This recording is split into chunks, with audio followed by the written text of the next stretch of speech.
श्याम बाबू की रिटायरमेंट के बाद गांव में ही पत्नी की मौत के पश्चात अपने बेटे भावेश के साथ शहर में आकर रहने लगे। भावेश की शहर में छोटी मोटी नौकरी थी।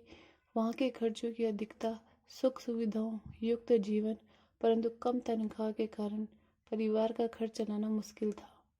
वह अपने परिवार के साथ किराए के मकान में रहता था।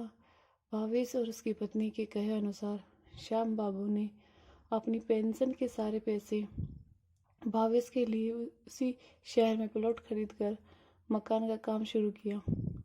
एक मंजिल का श्याम बाबू की पेंशन से एक मंजिल का ही निर्माण हुआ कि श्याम बाबू के पेंशन के रुपए खत्म हो गए।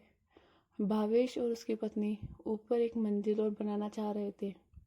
श्याम बाबू ने कहा, बेटे, सभी पैसे खत्म हो गए हैं। ये मकान हमारे रहने के लिए पर्याप्त है। लेकिन एक दिन भावेश जिद करते हुए बोला, पिताजी, क्यों ना हम गांव से दूर हमारा जो खेत है उसे बेचकर एक मंजिल और बना लेते हैं।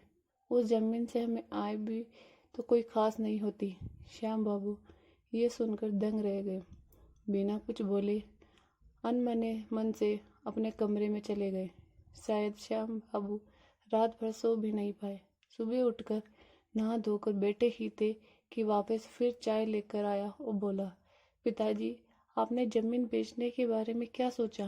पिताजी ने कहा, बेटा, जिस जमीन को हमारे पुरखों ने तकलीफें सह कर भी नहीं बेची और अपने आने वाली पीढ़ी के लिए धरोहर के रूप में सुरक्षित रखा, उस जमीन को मुझे भी बेचने का कोई अधिकार नहीं।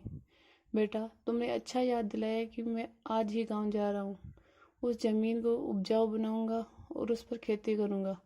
अंत में वह जमीन अपने पोते के लिए छोड़ दूंगा। ये कहकर श्याम बाबू ने अपना थैला उठाया और मकान की सीढ़ियां उतर गए। भावेश हाथ में चाय का कप लेकर पिताजी को जाता हुए देखता ही रह गया और उन्हें वह रोक भी नहीं पाया। मेरी कहानी कैसी लगी प्लीज़ मुझे कमेंट करके ज़रूर बताएं।